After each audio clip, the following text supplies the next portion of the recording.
This one time I was teaching my class and I looked in the back of the room and I saw this girl named Sarah with her head down and she was sleeping. Now, this was English class and I needed her to be awake. And so I walked back there and I gently tapped her and I said, "Sarah, I need you to wake up." And she picked her head up and she rubbed her eyes and she said, "I'm sorry, Mr. Muir." And I went back to doing what I was doing, working with kids and bouncing around. When I looked back there a few minutes later, and Sarah again had her head down and she was asleep.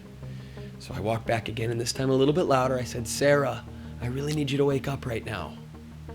And she again wiped her eyes and said she was sorry, and I went back to doing what I was doing. And then about 10, 15 minutes later, I looked back a third time, and Sarah's head was down and she was sound asleep.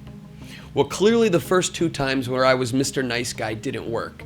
And so I straightened up real tall and I said in a nice loud voice in front of the class, I said, "Sarah, this is not nap time, this is English class. I need you to wake up." She picked up her head real quick and her face turned beet red. And Sarah quietly mumbled that she was sorry. And for the rest of class, Sarah was wide awake. And I'm thinking like, yup. You know exactly what you're doing. I mean, you've got classroom management down. You are a good teacher. Look at that girl staying wide awake. In English class, nonetheless. And then, towards the end of class, I walked up to Sarah and I asked her, I said, "Sarah, why do you keep falling asleep in my class?" And she looked at me and she said quietly, as if she didn't want anybody else to hear, she said, "I'm really sorry, Mr. Muir. My little sister's inhaler ran out last night and she had an asthma attack. And so I had to ride with her in an ambulance to the hospital because my dad's not home. And then I had to spend the night in the hospital. And my dad picked me up this morning and took me to school." It was one of those moments.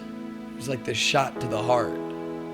Because this girl just went through a night of hell at 14 years old. And she had to just spent the night sleeping in a hospital. And the last thing she needed when she went to school the next day was for a teacher to shame her in front of everybody, to embarrass her the way that I did. And all I could say to Sarah was, "I'm sorry.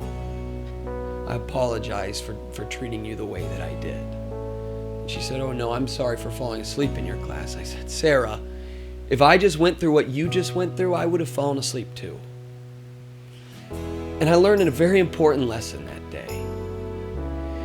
That kids, when they come into our classrooms, they're not these blank slates who are just there only to absorb whatever it is that you have to teach them.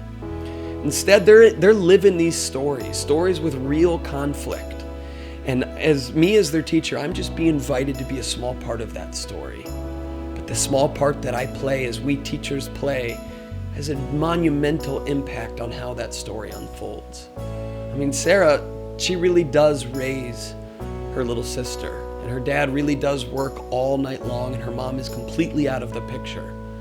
And sometimes this girl needs to take naps in my class. There's just no other way around it. Or at least she needs to be given the grace to rest sometimes.